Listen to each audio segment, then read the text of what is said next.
warahmatullahi wabarakatuh. Halo teman-teman, perkenalkan nama saya Maria Agusti Angel. Saya Sarjana Tadi. Kami dari kelas 12 Farmasi 2, kelompok 10 ingin memberi informasi tentang sikap sakit terhadap pengaruh iptek bidang politik. Ada 4 hal yang selalu dikedepankan pada saat ini dalam bidang politik, yaitu demokratisasi, kebebasan, keterbukaan, dan hak asasi manusia. Keempat hal tersebut oleh negara-negara adidaya Amerika Serikat dan sekutunya dijadikan standar atau acuan bagi negara-negara lainnya yang tergolong sebagai negara berkembang. Acuan tersebut dibuat berdasarkan kepentingan negara adidaya tersebut, bukan berdasarkan kondisi negara yang bersangkutan. Apabila suatu negara tidak mengedepankan 4 hal tersebut, maka akan dianggap sebagai musuh bersama. Selain itu, sering dianggap sebagai teroris dunia, serta akan diberikan sanksi berupa embargo dalam hal yang menyebabkan timbulan kesengsaraan, seperti kelaparan, konflik, dan sebagainya. Sebagai contoh, Indonesia pernah diembargo oleh Amerika Serikat karena tidak memberikan suku cadang pesawat F-16 dan bantuan militer lainnya. Karena pada waktu itu, Indonesia dituduh tidak demokratis dan melanggar hak asasi manusia. Sanksi tersebut hanya diberlakukan kepada negara-negara yang tidak menjadi sekutu Amerika Serikat, sementara sekutunya dibiarkan meskipun melakukan pelanggaran.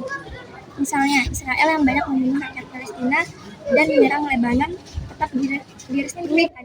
Di sisi lain, isu demokratisasi yang sekarang menjadi acuan utama bagi ekspresi suatu negara sebenarnya secara tidak langsung telah menutup mata kita terhadap mana yang benar dan mana yang salah. Segala suatu peristiwa yang dikaitkan dengan demokratisasi.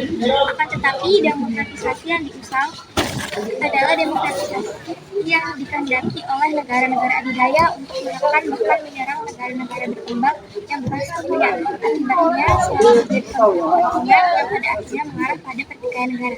Apalagi bangsa Indonesia sebagai bangsa yang pluralistik dapat memperteguh wawasan kebangsaannya melalui sebagian Bhinneka Tunggal Ika.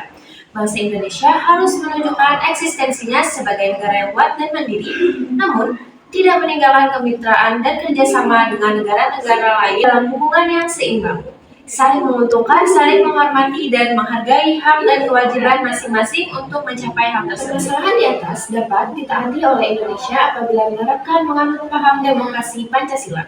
Melalui paham nilai akan tercipta pemerintahan yang kuat, mandiri, dan tahan uji, serta mampu mengelola konflik kepentingan yang dapat menghancurkan persatuan dan kesatuan. Bangsa Indonesia harus segera mewujudkan hal-hal sebagai berikut, yaitu yang pertama, mengembangkan demokratisasi dalam segala bidang.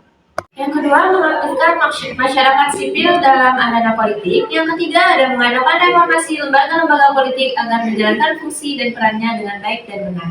Yang keempat, memperkuat kepercayaan masyarakat dengan cara menegakkan pemerintahan yang bersih dan berwibawa. Yang kelima, menegakkan supremasi hukum. Dan yang terakhir adalah memperkuat posisi Indonesia dalam kancah politik internasional. Nah, jadi kesimpulannya adalah negara harus mengedepankan 4 hal di dalam bidang politik, yaitu demokratisasi, kebebasan, keterbukaan, dan hak asasi manusia agar tidak menimbulkan kesengsaraan seperti kelaparan, konflik, dan sebagainya. Selain itu, negara juga diharapkan bisa menunjukkan eksistensinya sebagai negara yang kuat dan mandiri. Namun hubungannya kerjasama dengan negara lainnya seimbang serta bisa menerapkan paham demokrasi Pancasila. Sekian informasi dari kami, semoga apa yang telah kami sampaikan dapat ditelaah dengan baik.